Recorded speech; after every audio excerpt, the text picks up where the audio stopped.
A priori, je n'ai aucune intention de t'éduquer avec ce qui suit, sauf peut-être à la toute fin. Non, très honnêtement, j'avais envie de me faire plaisir et de dire devant le monde entier, dans une même vidéo, le mot vulve au moins 100 fois. C'est parti, vulve. Pourquoi? Parce que pour moi, ce mot vulve et la réalité qu'il désigne, c'est-à-dire l'ensemble des organes génitaux externe, n'occupe pas la place qu'il devrait. Le pénis prend beaucoup de place, je ne vais plus dire le mot, j'ai déjà fait une vidéo sur le sujet. Le clitoris dont on découvre tout récemment, beaucoup trop récemment, que c'est un organe profond. Tout le monde est au courant là pour la forme, le modèle 3D du clito là. C'est pas que le petit bourgeon, c'est pas que le petit bouton, c'est pas que la partie émergée de l'iceberg. Il y a des grosses racines, des bulbes, ça irrigue tout le machin, le point G c'est là-dedans. Donc le clitoris c'est un peu la star du moment. Le vagin on connaît, c'est le trou où il y a les enfants, c'est la pénétration, voilà. Mais la vulve, mais qui parle de la vulve? Sais-tu dessiner une vulve aussi bien que tu sais dessiner l'autre machin? Alors de ce pas, je vais te dessiner ma vulve.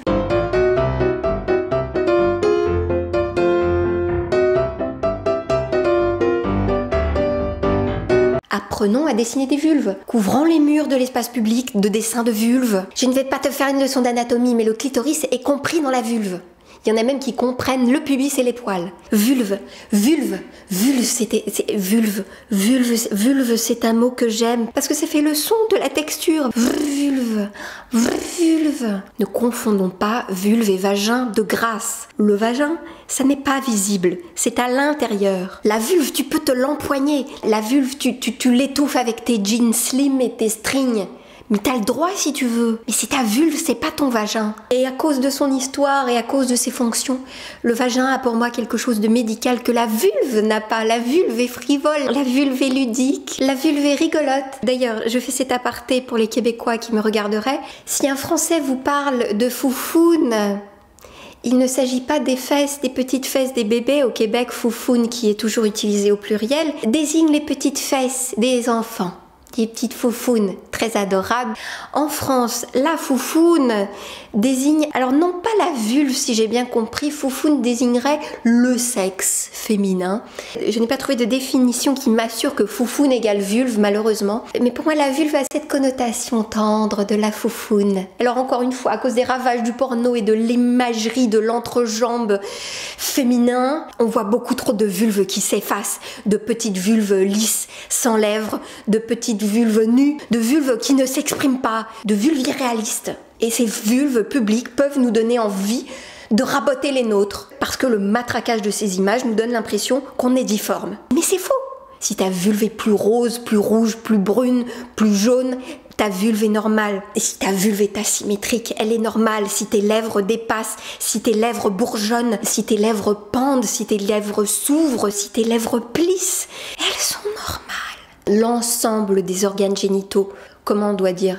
Pas que de la femme, parce qu'un homme peut avoir une vulve, un garçon peut avoir une vulve, tu peux être une femme sans avoir de vulve, tu peux avoir une vulve et n'être ni femme ni garçon, tu peux avoir une vulve et ne pas avoir d'utérus, tu peux avoir un pénis et une vulve, tu peux avoir toutes les nuances de vulve et de garçon ou de fille, tu peux ne pas du tout te reconnaître dans cette dualité et avoir une vulve ou une absence de vulve, ou une non-vulve, ou une... J'espère que je pense à tout le monde. Alors évidemment on peut chercher sur internet, il y a toutes sortes de photographes et d'artistes qui ont fait des murs de vulve, des kaléidoscopes de vulves, des trombinoscopes de vulves, qui ont juxtaposé des milliers de vulves différentes pour nous montrer la diversité.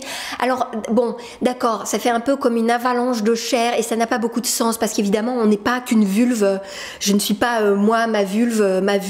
Je vais pas vous mentir, je vais pas vous dire qu'est-ce que c'est beau toutes ces vulves. Non, enfin, comme si on juxtaposait des tas d'orteils, des tas d'oreilles, ça n'a pas de sens. On n'est pas des parcelles. Quand on rencontre une vulve, on rencontre quelqu'un. Donc la vulve, elle n'est pas isolée dans l'absolu. Une vulve, c'est beaucoup plus qu'un amas de cellules de chair qui dépasserait, qu'il faudrait raboter en se privant par la même occasion de toute cette chair innervée, fragile qui sert à nous protéger, à nous faire jouir. Pour l'instant, moi aujourd'hui, oui, je crois que la labioplastie, c'est de l'automutilation. Alors moi, j'en suis là. Quand c'est à visée esthétique et non pas médicale, je ne vois pas pourquoi on se couperait des bouts de chair sous prétexte qu'ils dépassent. Pourquoi il faut effacer l'organe femelle? Pourquoi on n'est pas à l'afficher? Pourquoi on met pas notre vulve sur la table? Pourquoi ce serait pas sympa d'en avoir une grosse?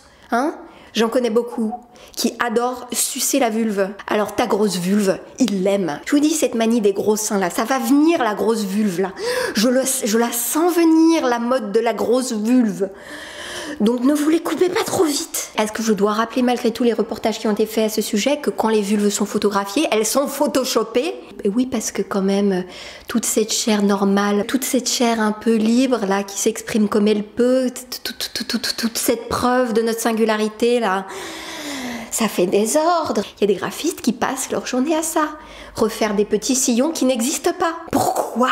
Et pourquoi il n'y a pas de loi qui interdit ça? C'est inouï qu'on représente un organe, la vulve, d'une manière qui n'existe pas. C'est comme si au lieu d'une oreille, on représentait la tête avec juste 2 trous.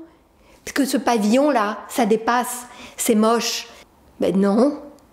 Et alors je t'invite à aller chercher des vulves sur internet, des vulves sur le wiki français de la vulve. Tu as une magnifique vulve d'éléphant. Tapez vulve sur Google, vulva, vulve. Il n'y a pas assez de résultats référencés pour cette recherche. Faisons de la place à cette vulve qui demande qu'à respirer. Je ne vais pas te servir le discours de ta vulve est belle, aime ta vulve. Je comprends que c'est un organe bizarre, je comprends. Vulve.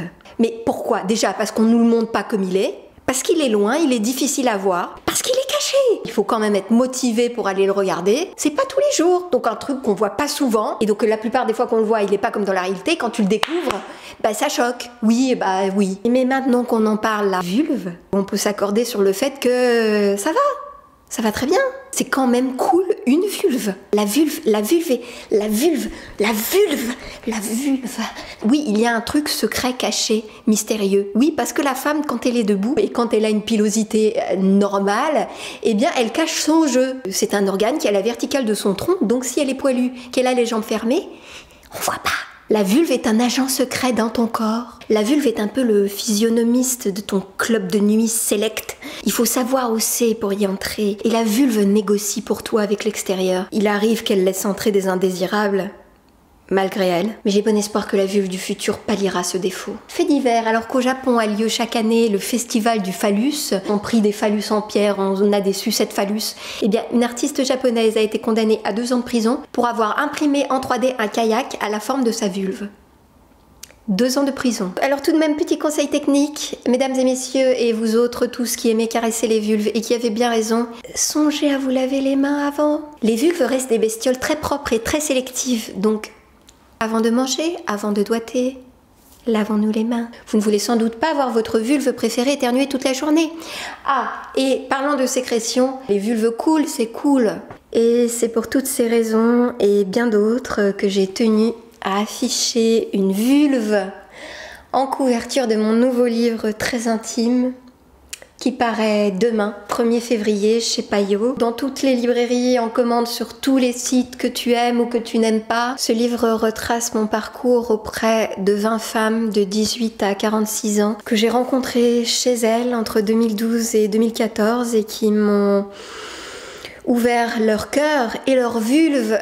C'est sans doute ce que j'ai fait à ce jour de plus important. Recueillir des témoignages bruts, très concrets, parfois crus, par moments bouleversants, qui m'ont fait me remettre en question, qui m'ont fait m'engager. Pour ceux qui suivaient déjà mon travail à l'époque, c'est une adaptation de la série qui avait été diffusée sur le Move, qui n'existe plus maintenant. Je pense que c'est une lecture que je prescrirais à tous, je dirais dès 14 ans. Je pense que c'est un discours qui peut apaiser et peut-être stimuler une sorte de mouvement de solidarité et de sororité, et aux hommes vraiment, parce qu'ils trouveront dans ce livre des aveux qu'ils n'obtiendront sans doute jamais aux côtés d'une femme. Je n'aime pas encourager à la consommation, mais s'il y a quelqu'un à qui tu aimerais offrir ce livre pour la Saint-Valentin, je pense que c'est un geste très approprié. Ton amoureuse, ton amoureux, ton frère, ta tante, ta mère, ta prof, ta vulve, ton ex. Merci à tous ceux qui feront ce geste un peu vieillot mais un peu sacré, d'acheter un livre, de gratter l'étiquette et de l'ouvrir, de le prêter, de le laisser près de son lit. J'ai prévu une petite tournée avec le livre. Je serai le 24 février au Drugstore Publicis à Paris, le 25 février à Marseille à la librairie Maupetit. Il y aura certainement une date dans le Nord, à Lille, et je serai certainement sans doute au Salon du Livre en mars à Paris pour dessiner des vulves dans ton exemplaire. Qu'est-ce que j'ai oublié? Je dois y mettre une réserve quant à l'adjectif vulvaire. J'aurais préféré vulvide.